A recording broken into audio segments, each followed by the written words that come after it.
You're listening to Sudbury News Talk. I want to show you something. Stand by. On the morning shift. Anything Could happen. Sudbury News Talk on the morning shift.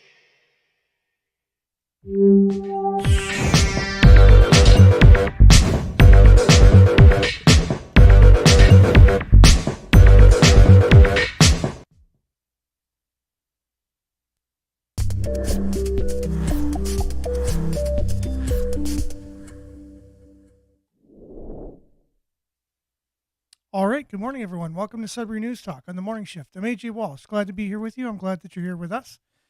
Just getting everything organized here and underway. It's not easy sometimes to navigate everything and get everything ready. It's going to be a huge show today. There's lots of material that we got to cover from weather. There's a huge storm coming into Ontario and Quebec, and coming with it a lot of snow and a mixed bag for many areas. But for Sudbury, it's going to be from 15 to 30 centimeters of snow.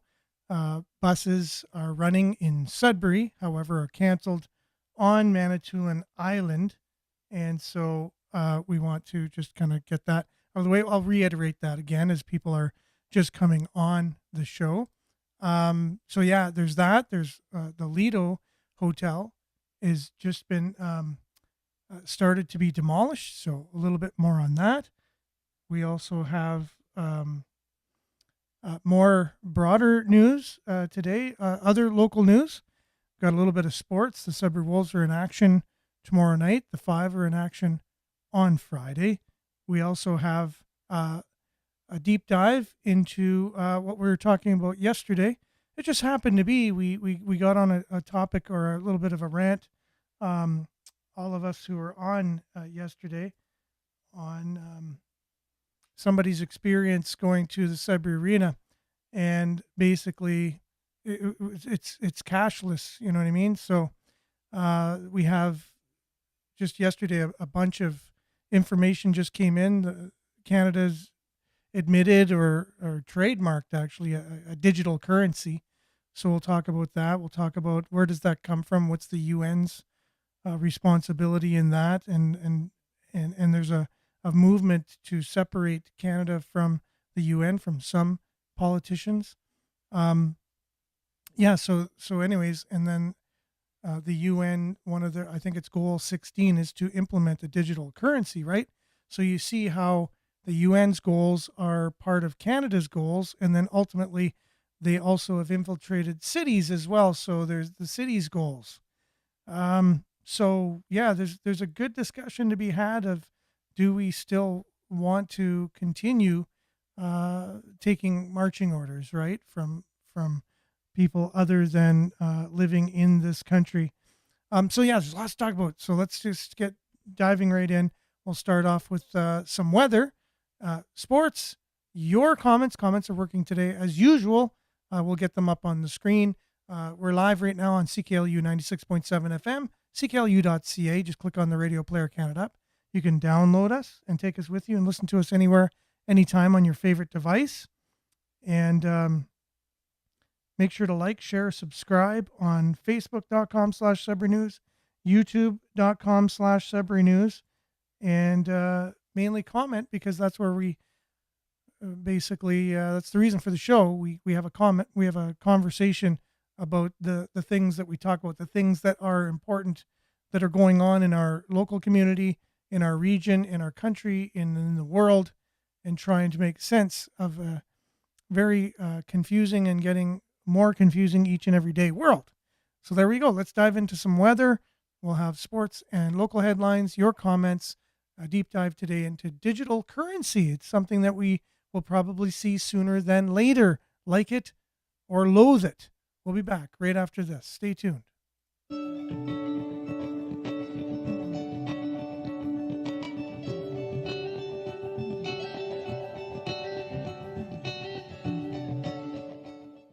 And as usual, Sudbury Weather is brought to you by sudburyweather.ca. It is currently -9. It feels like -16 out there. It's cloudy. There is a a huge warning here, winter storm warning for greater Sudbury and vicinity. 15 to 30 centimeters of snow, poor visibility, and hazardous travel conditions for the area. So it's associated with a major storm expected to begin affecting northeastern Ontario today, with the worst conditions expected tonight into Wednesday morning. Total snowfall amounts 15 to 30 centimeters. Northeast winds gusting up to about 60 kilometers per hour will result in areas of blowing snow, poor visibility as well in areas at times. So highways, roads, walkways, and parking lots may become difficult to navigate and due to accumulating snow. So visibility will be suddenly reduced to near zero at times in heavy snow and blowing snow, causing that. Poor weather conditions may contribute to transportation delays. So be very aware of the timing of this. To check in with Environment Canada, keep your finger on the pulse. If you have to travel, make sure to get it done before the storm. But anyways, you don't have much time, according to this. And when we come on tomorrow morning, obviously we'll know what we've already got and what we can expect there. So stay tuned for tomorrow's show for more of an update as well on that. Today, again, cloudy, 30% chance of showers or flurries. Why do I put in that? It doesn't say showers. 30% chance of flurries this morning. Snow and blowing snow beginning late this morning. We could get 5 centimeters. So this isn't even part of the storm this morning. It's just we could get 5 centimeters of snow before the 15 to 30. The wind will be up to about 40 kilometers this morning. High of -4, wind chill -17 this morning. High of -10 this afternoon. Tonight, snow at times heavy and blowing snow, as we talked about. We'll have an additional 10 to 20 centimeters of snow tonight. Winds gusting up to 50. And then Wednesday, periods of snow. More like 2 to 4 centimeters more of snow on Wednesday. And the wind north 30 kilometers gusting to 50 as well, becoming light late in the afternoon. Temperatures falling to -8 in the afternoon. The wind chill will feel near -15.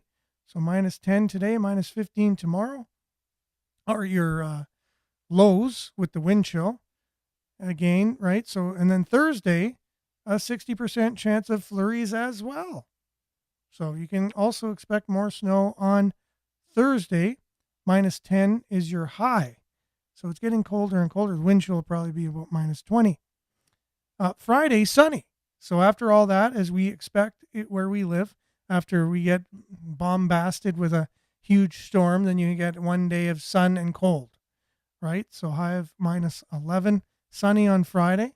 By the time it comes, it'll probably be a mix of sun and cloud. That's just my prediction. But anyways, 60% chance of flurries again on Saturday, high of -12, and then cloudy, -11, and -10 on Sunday and Monday, respectively. Look at your satellite. You can see the cloud cover coming in. It was just basically over the north shore of the Great Lakes, all along, central Ontario until just late early in the morning. And now you can see the system moving in. It's almost up to Moosonee, the cloud cover. So that is your Sudbury weather, brought to you by SudburyWeather.ca. Coming up, a little bit of a sports report. We'll dive into local headlines and get right into our deep dive today on digital currency. Yes, you can't expect it in Canada. I got some really great videos. If you want to be a little more educated on it, you probably already are, but it will explain the plans for you not using your cash anymore. That's the plans. That's what the people above us want, even though the people beside us say no. So it is an interesting thing. So we'll talk about that when we come back right after this. Stay tuned for some sports.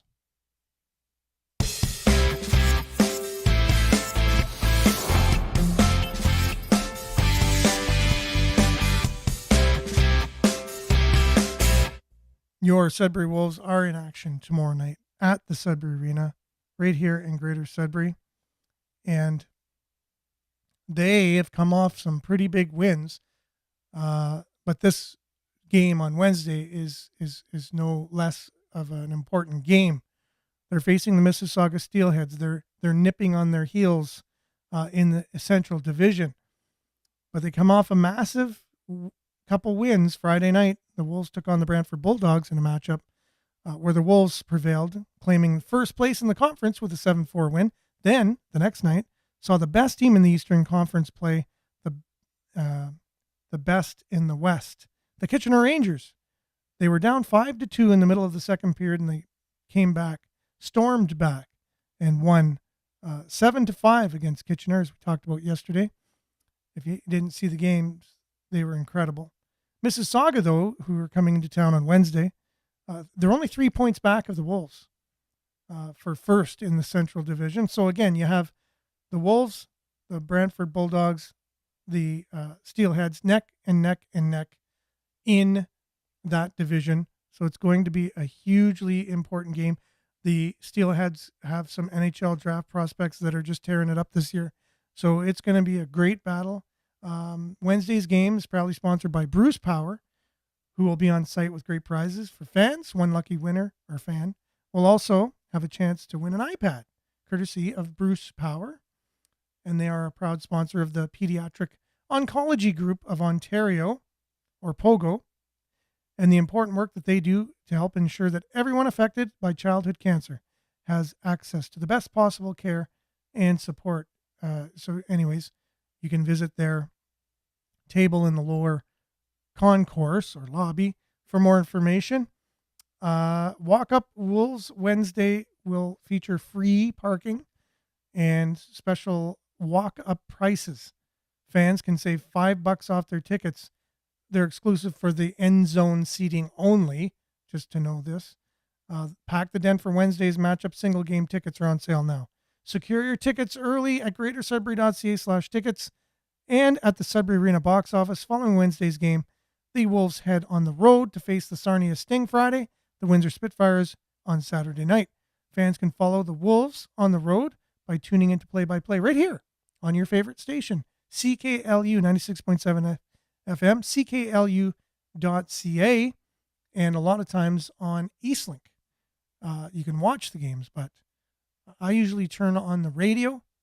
I don't know. It's no offense to the ones that broadcast on Eastlink. I just find that our play-by-play guys do a stellar job. It's kind of like listening to Joe Bowen. And, oh, wait a minute. One of our play-by-play guys is David Bowen, the son of Joe Bowen, famed once Wolves play-by-play guy, but now Toronto Maple Leafs play-by-play on the radio, right? So Joe Bowen, much more exciting to listen to than the TV announcers, right?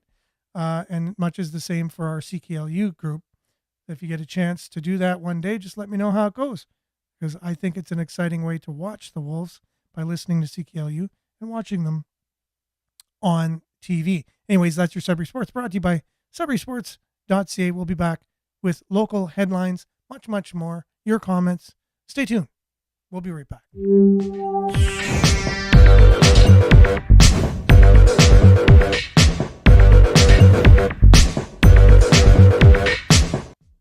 Okay, many people joining us already today. Thanks for being with us. Comments are working, as I said earlier. Let's see, quite a bit of people here so far. Good morning, Sudbury. That is Monique. Thanks for joining us. Smiley emoji, Judy as well. Good morning, Judy. And from YouTube, Borderline Pam. Let's just go with Pam. Good morning, Pam. Good morning, Sudbury. Belinda usually has a great positive statement each and every morning. Good morning. Sometimes you think that you want to disappear, but all you really want is to be found. Never forget you are loved, valued, and irreplaceable. Thanks so much, Belinda. Keep them coming each and every day. They're so positive, and puts a nice positive beginning to each and every show. Thank you so much. Liette, good morning. Hello, Sudbury from Collingwood. Yeah, you're going to be getting some snow today too.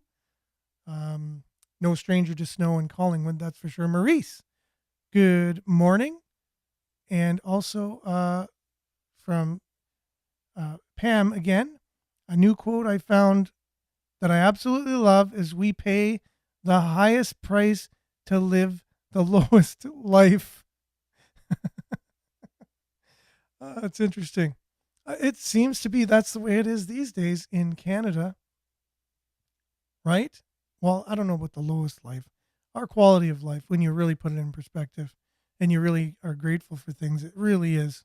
We really have a lot to be grateful for. But we see there's forces out there that are dismantling the very things that we're grateful for in this country that we've come to very much appreciate and be grateful for, like I said.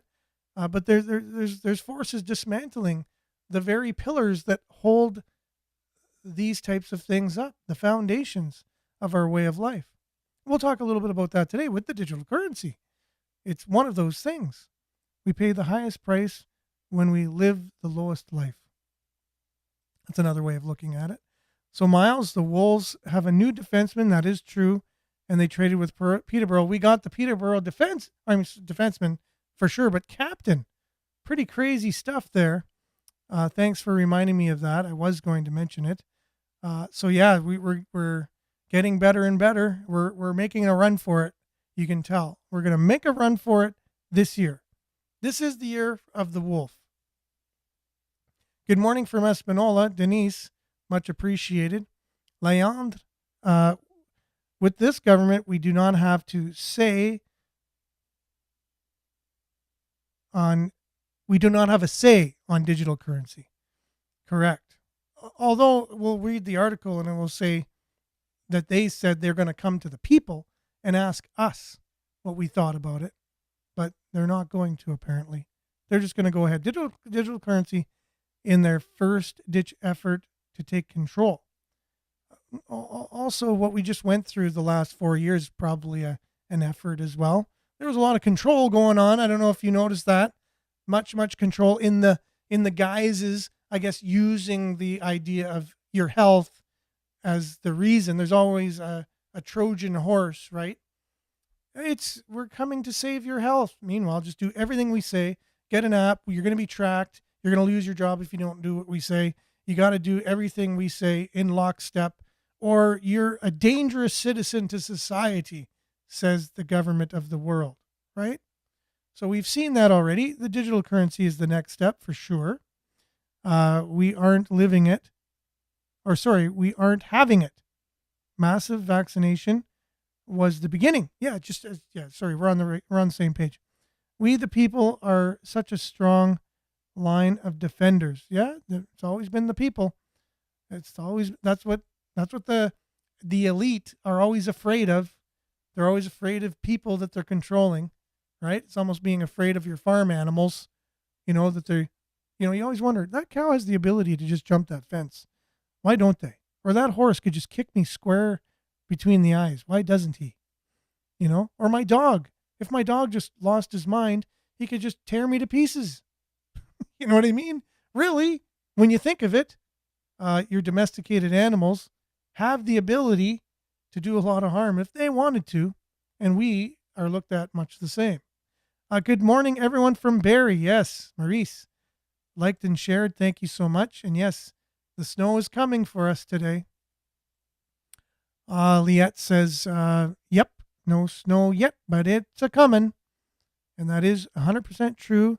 Digital is ultimate control for sure. Good morning, Vin. Thanks for being with us. And Polyev reported on Facebook, a Rebel News reporter got arrested for questioning Chrystia Freeland. I am not surprised. I remember talking to one of my friends who happens to be like a communist sympathizer. And I say that not derogatorily, because there's many communists out there that believe that communism is the form of government that is the most virtuous and the one that we should all have, other than what we do have. And they said, well, I said, yeah, a lot of people in the media is getting very I don't know what you call it. There's an attack on real journalists these days, and they said to me, "Well, they're not being killed, are they? So what? You know what I mean? Like it's not like journalists are being killed, but again, they are being killed in some areas of the world, and here we're being arrested for simply asking questions to the powers that be. So I'll have to look into that and verify if that's true, but it doesn't surprise me. We saw just again, we're talking about the last 4 years, we saw many things like that going on, right? So yeah, I wouldn't doubt it. You're not allowed. Well, they don't give you the press pass anymore unless you're one of the legacy media. If you're independent media, which in the past, independent media is still media. Media is media. And all you're doing is asking questions, right? That's all that's the worst. That's what they're afraid of. So the elite are afraid of us, and the people that are in politics that are making sure they're doing the bidding for the elite, that is what it really boils down to, are afraid of questions, because then they have to come clean. And then even if they're, because you ever get caught in a lie and you get questioned, it's really hard to continue with the lie, because questioning will eventually lead you to kind of jumble up and not be able to answer all the questions because you're lying. So that's why politicians hate real questions, because, yeah, exactly. Why? Let's just put it this way. Why do they hate real questions? You know, the way politics is done these days is you pay the media billions of dollars so they know that you're their boss, basically. If they don't do what you say, you ain't going to give them any more money. So be nice to me. So you then, when you go to these scrums or whatever, you ask very easy questions. What's your favorite ice cream? What do you like to do on your vacations? What's your favorite color of suit? No, they're not that easy. I know I'm being extreme, but they don't really ask them the real hard questions. And if they do ask the hard questions, it's like hard questions that is already in favor of, it's like the scrums before from the CBC is, why aren't you being more authoritarian with people? Why aren't you putting people in jail who aren't following you? Then they get harsh, but it's something they want to do anyways. So if the media sounds like they're really questioning them, putting them, why don't you tax people more for climate change? Look at the planet. Then they do that, like, and then they're like, wink, wink. Hey, thanks, man. Thanks, Jim, for making it look like you're really being tough on me. But really, it's exactly what we want to do anyways. We want to tax the people way more because we're blaming it on the planet, right? So they don't let independent journalists in because they ask real questions, not the ones, because they're not paid by them. So they have no reason to not ask them real questions. And that's the way journalism actually should be. Remember back in the day, journalists would just kind of ambush people, just run up to them and just ask them questions. They didn't have time to prepare. They didn't have talking points. They had to answer the questions. And that's when you found out real things. They were accountable. They were accountable to people, you, through the media. That's the reason for journalists. But things have changed. It's not like that anymore. You don't get unbiased media. You don't get real journalism because it's paid for from the very people they need to be holding accountable. That's not going to happen. I don't care who you are. Okay, communism, sure. Communism, that's what happens. The state-run media, you love that? Go ahead. That's one of the great things of communism if you're a communist, which there is many, many communists in Sudbury. Even if they don't think they are, if you're extreme socialist, it's right on the border of communism, So it's okay. You think that state-run media is perfectly fine. The government knows everything, and you don't need to question it, and that's okay. And you're a bad person if you do question it. All right, I got it. But, I don't know. If that's the kind of world you want, then that's the kind of world you got. And we'll talk more about the world where you're going to get coming up a little later. Canadians are sending children to learn about sex and litter boxes in their classes. Canadians are bright. Yeah, and that was a story we talked about And one particular listener or viewer said it was just it wasn't true that there was a classroom with a litter box. But I heard firsthand there was a school in Levack, right here in Sudbury, one of the surrounding towns, that actually was true right here in our city. It wasn't coming from another story somewhere else. So yes, it's interesting. Anyways, look at the post on Facebook. Okay, so thanks for sharing that. It's about digital currency. I'll be sharing some videos as well on that in just a moment. Marianne says, yeah, saw the video. Disgusting. This is happening to Canadians for sure. I saw that. Bumped into a cop and the cop got angry. Okay, Denise, good morning, everyone. Thanks for joining us, Denise. Much appreciated. Let's start moving on here. I appreciate your comments. Keep them coming. And as we move along, let's get some local headlines in. The Sudbury Star has a newsletter that everyone should be signed up to. They send you the stories of the day that they're talking about in a newsletter in your email. And I'm definitely one of the recipients because I've signed up. So yeah, the big story of the day is the storm and the fact that buses are running on Manitoulin Island. Sorry, opposite.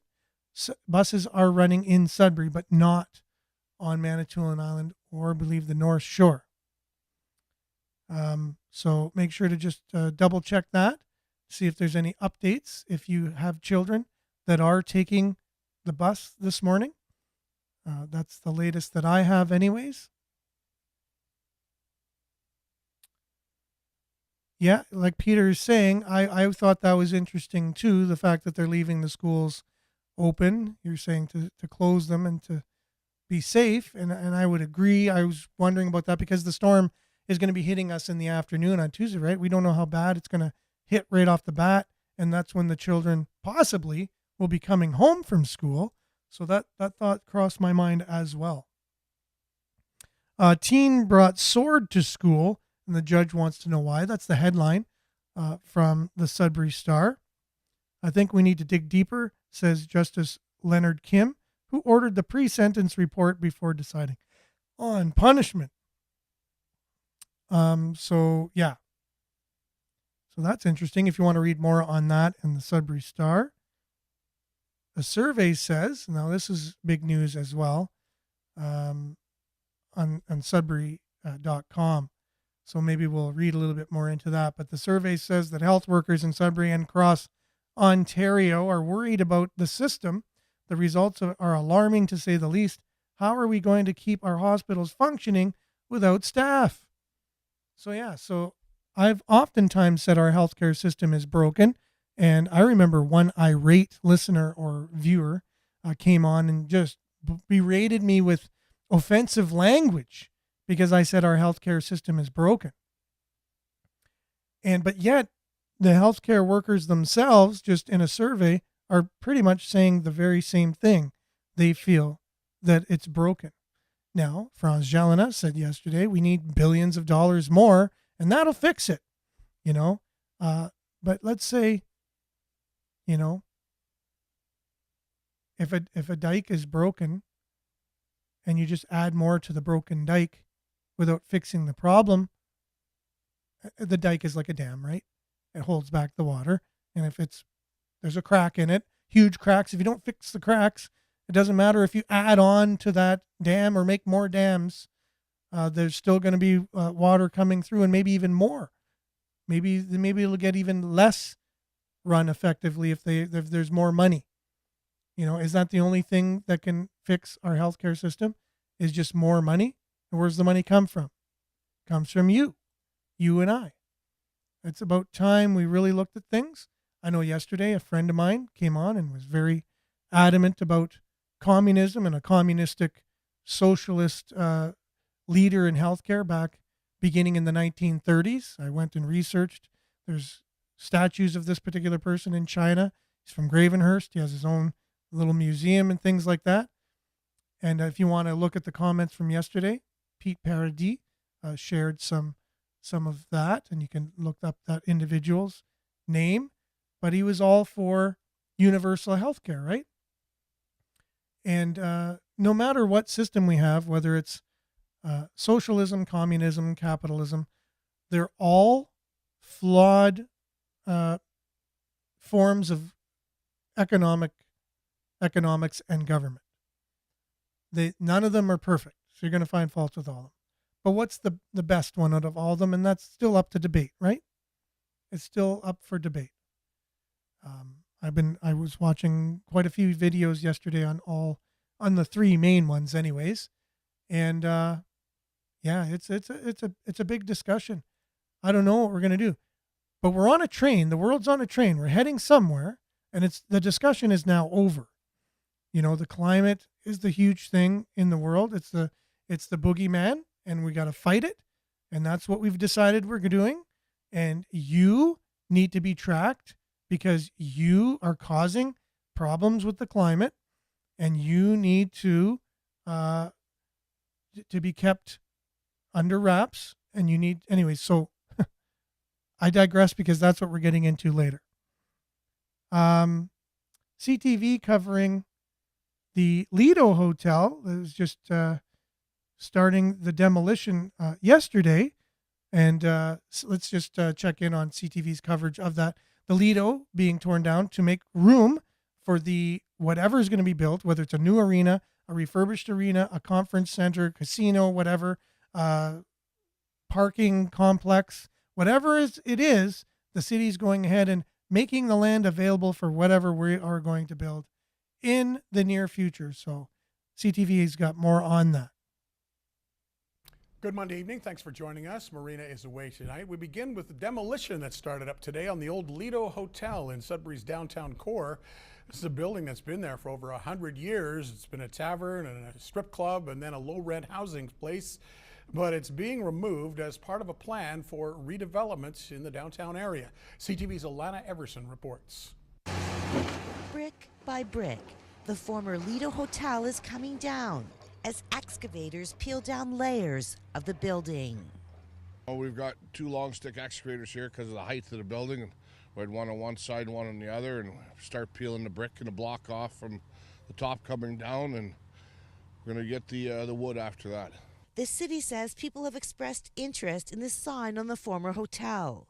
It was taken down Friday and will be sold. There has been some demand for the Lido sign, and the contractor has managed to take it down in one piece, at least that portion that is adorned with the Lido name.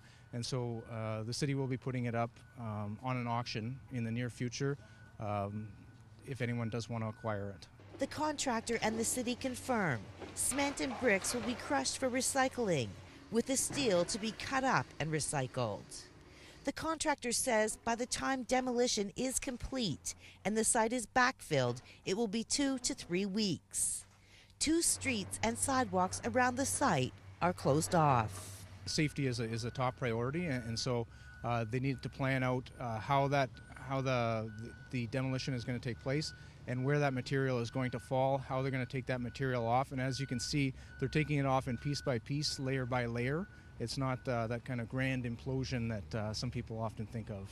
There is some planning. You have to know what you're doing, and you can't just start ripping and tearing and expecting it to fall down the ground, because naturally the brick's got to come off first and then work at it from there. City and construction officials say security is on site 24/7 to ensure safety of the area, equipment, and that no one enters the partially demolished building, which is now structurally unsound. The city confirms the cost of the demolition of the Lido Hotel is $225,000. 2 other buildings on the same block are scheduled for demolition in the next 4 to 6 weeks, once the asbestos is removed. Alana Everson, CTV News, Sudbury. So yeah, that's true. We did talk about the asbestos yesterday as well, and they just confirmed that. It is an older building, so obviously that is the case, and they're making room for whatever it is that is going to be built downtown. So thanks for joining us, Monique. Good morning. Good rising all. Appreciate everyone's comments. Keep them coming in, and it might get a little bit, more conversational in a few moments as we start discussing our deep dive today, which is the digital currency that's coming to a country near you, meaning Canada. Epoch Times reporting this morning that Bank of Canada, here I'll just get it up on the screen here for everybody in full view. I don't normally just do that, but here you go. Bank of Canada trademarks digital Canadian dollar. The move comes despite public consultations that found a large majority of Canadians, 85%, say they would not use a central bank digital currency. Well, that's interesting. Well, then why are we getting a central bank digital currency? The Bank of Canada has taken its first steps toward trademarking a digital Canadian dollar, records show. The move comes despite the central bank saying last year that its future actions on a digital dollar would be decided by voters. That's what they said, right? So a lot of people were out there saying, wait a minute, we're going to be getting a digital currency in Canada. And then a lot of people who, and I do know, I have friends who do this, they just listen to everything the government says and believes everything they say, no, we're going to vote on it. And Canadians will never go for it. They said, okay. So the move comes despite the central bank saying last year that its future actions on a digital dollar would be decided by voters. The Bank of Canada, the BOC, in a December filing under the Trademarks Act, has claimed ownership of any digital dollar, in quotations, launched within the country. Whether and when a digital dollar will become needed is uncertain, the bank said on November 29th statement, right? So again, they don't just come out and say you're getting it, even though in their meetings, and we have documents of this, and it's very well documented, that it's one of the UN's goals, and we'll have that in a few moments, that there is going to be a digital currency, and we do take our marching orders from the UN, and it's the discussion of, do we need to continue to take marching orders from the UN as a sovereign country, or as last I checked, we're still a sovereign country, although there's plans to make that not the case, right? And that's one of the UN's plans, to make that not the case, to have just one world, one seamless world, no borders. And the idea is would have one currency with no borders, nothing, just everyone has the same currency. We're all in this together, right? One world, the One World Tower, right, in New York City. Its address is One World Avenue. The Freedom Tower, they call it. It's usually the opposite. They call it the opposite. The Patriot Act was the Enslavement Act, basically, that they instituted after 9/11. It took away people's rights, and they called it the Patriot Act. It took away habeas corpus. It was interesting. But anyways, that's the way they do things. Right here again, nothing new. They said, it's uncertain if we actually are going to have a digital, but just in case, we thought we'd trademark it, just in the event that, maybe we'd have a digital currency. We don't really plan things and have meetings and decide the future, nothing like that. We don't do that. We heard this thing called digital currency. So you just thought, just in case there was going to be one, maybe we'll have one. That's what they're saying.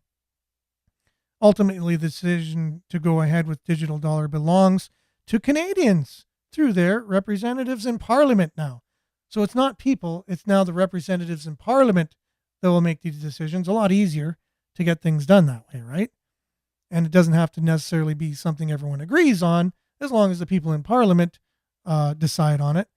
And December 13th and 19th filings, which were first obtained by Blacklock's reporter, the BOC asserted ownership of the terms digital dollar, digital Canadian dollar, and central bank digital currency, CBDC.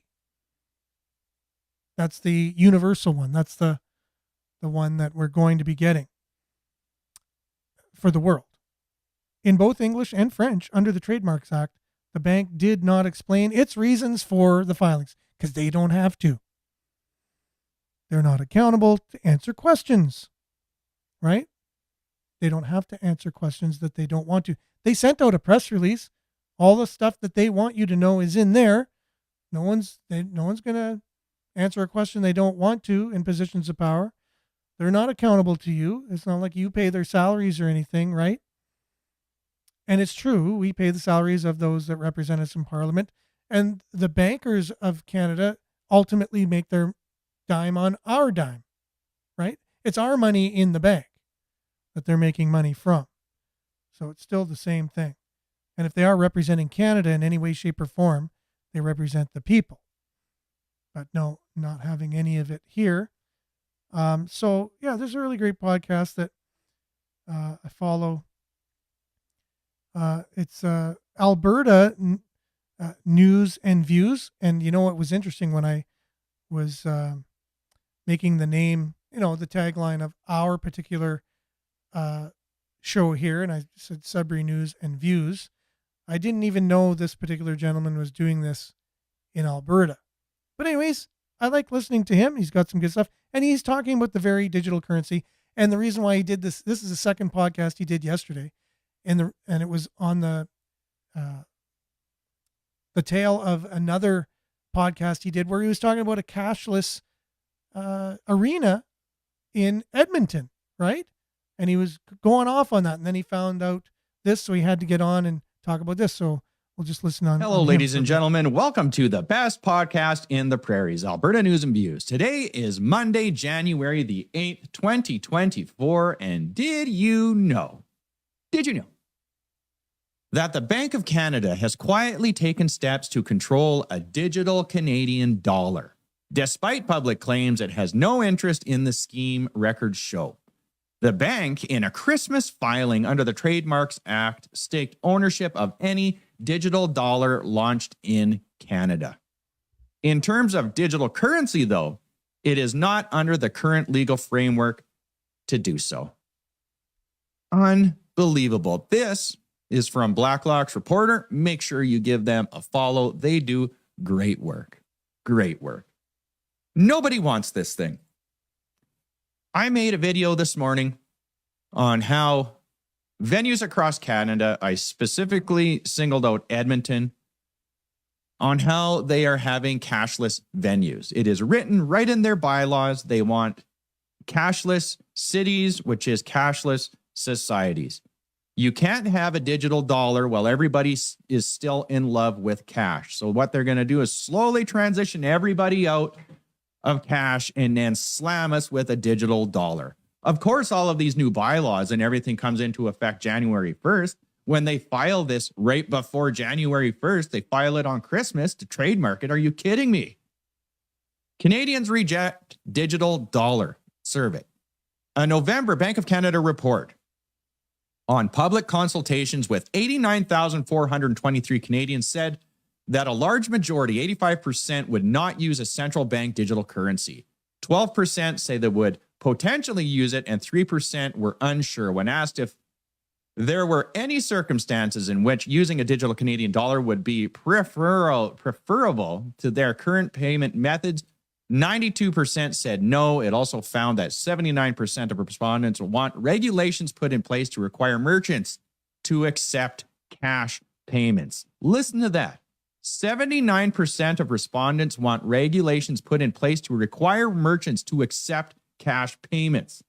Think of that, Edmonton. Think of all of you watching. You think about that. All of these venues that are forcing you, saying, we are cashless. No. Demand that they have cash. 82% of respondents also said the bank should not research a digital Canadian dollar. Hey guys, why are you doing this anyway? The central bank describes a digital Canadian dollar as a digital form of cash that can be used to purchase items just like one would with paper money. But it would be an electronic transaction. Cash is just so easy. And it's all of ours. A dollar is worth a dollar. Privacy was also a big concern for Canadians, the report said, noting that many expressed concerns that a digital dollar could compromise that right. Absolutely it does. I said this morning. Identity theft and digital theft is skyrocketing because it is easy. It's easy. Boop, boop, boop. You scan away. They get all of your stuff. And They can do it remotely now. The report said Canadians also expressed concern about the accessibility and financial stability of the digital currency. They keep on having surveys. They keep on having polls. It's business, it's corporate commander, and it's government. They keep on doing these surveys. We say what we want, and they are not complying with what we want. What our democracy demands. We want an election, not getting it. We don't want central bank digital currency, none of this stuff. But yet, they are still investing heavily in it and moving forward with it. I am getting so tired of politicians and business saying, oh, we're here for you guys. We're here for you. It's all about democracy. This is how it works. We're going to leave this in the hands of the people. Yeah, so well said there. And he also goes on to say how scammers, they come with these QR codes and they stick them over. You know how you're in different grocery store or some kind of public place or wherever, and there's a poster there and says, just scan this code and get the deal. Like, if scan this, whatever. They put their sticker over the sticker, the QR code that's on the wall, scammers. And when you think you're getting the QR code for that particular product or service or deal or whatever, and it's going right to them. And then they have access to all your information, including your banking. So it's very not secure, this whole digital thing. And where is it all coming from? Well, we know where it's all coming from, right? We don't have to guess. The UN has their sustainable goals, and that's exactly where it's coming from. So I'll let this particular young lady explain for us what this, where it comes from, why it's there, just as we're kind of wrapping up the show. And we have something else too. So it's coming from the UN, spoiler alert. But anyways, here you go. We'll be back right after this. My name is Kate Mason, and I will be unpacking the United Nations Sustainable Development Goal number 16. Promote peaceful and inclusive societies for sustainable development, provide access to justice for all, and build effective, accountable and inclusive institutions at all levels. 16.9, by 2030, provide legal identity for all, including birth registrations. And this means digital ID. In the UN report Roadmap for Digital Cooperation, they explain that they want everyone with a digital ID to be able to access goods and services and connected to the internet by 2030. And the United Nations will be the platform to oversee the process. The World Economic Forum, the 1,000 largest corporate entities with individually $5 billion in turnover, is invested in digital ID, and they explain that it's pivotal to access finance and work, and they're calling for a decentralised ID, and this is blockchain. To quote Alison McDowell, blockchain is a digital ledger that keeps track of everything. Picture a real-time account book that keeps track not only of your monetary assets, but also civil records like birth certificates, marriage certificates and court proceedings, voting records, property ownership, certifications and educational credentials, health education including DNA, and data from wearable technologies, public benefit access like food stamps, and even one's movements and social interactions via QR code, health passports and contact tracing. So what is digital ID? It's a single citizen digital identity system built around a unique identifier, such as the reference numbers lying at the core of many national ID systems. The plan is for every person in the world to be online with a digital ID by 2030, and the reason for this is because access to goods, services, work and recreation will be increasingly only accessed through the internet. This is outlined by the World Economic Forum in how a digital ID is essential for access. Your digital ID includes biometrics. Some forms of biometrics include finger and palm prints, facial recognition, iris scans, blood, and even brain and heart signals. Enter the metaverse. The metaverse is the emerging 3D-enabled digital space that uses virtual and augmented reality to allow people to have lifelike personal and business experiences online. The metaverse will include commerce, healthcare, education, industry, fashion, entertainment, and more. and will require a digital ID to access. Where everything will have a digital twin. In a world where everything is increasingly inclining to become digital and virtual, the metaverse holds the power to transform our digital lives. A digital twin is a virtual model of a process, product, or service, and it includes us. Imagine that you as a person are represented digitally. Your digital activities, behaviour, decisions, and future decisions are not only known, but silently influenced by your digital shadow. Every time you access a digital device, even when you move or just sit with your smartphone, there's data generated, and this data is used to build your digital profile. So it's part of a bigger plan to digitize everything and ultimately digitize you. So it's not just centralized currency or digital currency. It's part of this greater thing to get everything digitally tracked, so that way everything's on a cloud. You're basically you, but on a cloud. Everything you do is data. Like when you woke up, what you watched, what you ate, and eventually they want to get to what you're thinking, and they do think they can use that data to know what you're thinking. So they could, it's like the Minority Report or the Thought Police in 1984. They can actually charge you for a crime because you're going to do it. They can tell from your data you're about to do something bad, and so they'll arrest you before you even do it. And there's a lot of people out there saying, "Oh yeah, tinfoil hat guy," But look, this is the UN. That's not me. You just saw it here. You go and do your homework if you don't believe that this is exactly why we just trademarked all the digital currency names in Canada, whether it's Canadian digital currency or centralized bank digital currency. The Bank of Canada went out and trademarked it. It's part of what we're doing. Venues are going cashless. Gas pumps are cashless. You got to prepay at the pumps. It's going that way, even though they say they're going to leave it up to Canadians. We've just seen that they're not going to do that. Now they've switched. They're going to leave it up to the people in the parliament who you elect to make decisions for you. So then ultimately they can say, well, you elected them and they made the choice for you. So that's the way it's going. But where is all this coming from? Coming from the UN, right? So there's a push now to back off from the UN and get away from that. And so Brian Lilly from Sun talks about that here.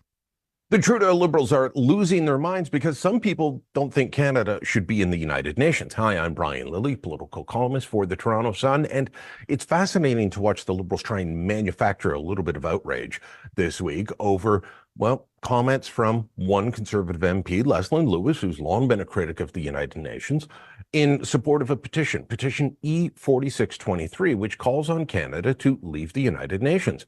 It had the Prime Minister's office out talking to the Globe and Mail about how this raises serious questions. Does she not like the human rights record of the UN or women's rights or all the great things the UN does? You know what? I got to say, I've looked at the UN's record and I don't like what they do, mainly because they're a failure of an organization. Now, before we get into why the petition wants Canada to leave the UN, let me give you some reasons why we should. It is an organization that, whatever ideals it started with, continues to fail at its main goal. Its main goal after the war was to bring about peace, to be a place for nations of the world to solve their problems. Have they done anything to fix Syria? Have they done anything to deal with the civil war in Yemen, where Iran and Saudi Arabia are using proxies to carry out their power struggle in the Middle East? No, they haven't done anything on that. When it comes to the Middle East, let's talk about Israel. The United Nations has been backing Hamas for years, and now we know it. We have the proof. The United Nations Relief and Work Agency, UNRWA, which runs the schools and hospitals and various social programs in Gaza, well, they knew that Hamas was using the hospitals to build tunnels, to hide hostages as a headquarters. They knew about this and said and did nothing. That is a spectacular failure. The United Nations continues to be a hotbed of anti-Semitism, singling out Israel time and again while ignoring the human rights abuses of dictatorships and autocratic and theocratic regimes around the world. These are all problems that Canada should be vocal about, but we're not, because the Trudeau government wants to go along to get along at the United Nations. That's not been working. The Harper Conservatives, they didn't leave the UN, but they downplayed it in terms of Canada's multilateralism. What did? They focused on things like the G7, NATO, the OECD, ASEAN, different organizations where we're dealing more or less with countries that share our values for the most part. So it's not particularly a partisan thing. Both parties, we've always belonged to the UN since the UN has existed. And Brian Lilly makes a good point. Is it really living up to what the reason was for it in the first place? And they got all these goals, and you can go and read them on their website, right? Do you agree with them? They're coming to a country near you. So if your politicians adopt that, and it looks like we have, and so you get their goals of you're going to be basically an avatar, and everything you do is digital. And if you do something or say something that they don't like, they will have the ability to just press a button and delete you. And that is the truth. And that is your show for January the 9th, 2024, Tuesday. Thanks for being with us, everyone. Appreciate all of your comments and just being with us in general. Thank you so much. We'll be back same time, same place, God willing, tomorrow. Stay tuned now for Earshot Daily on CKLU 96.7 FM. Have a great Tuesday, everyone. And stay safe with the coming storm. Ciao.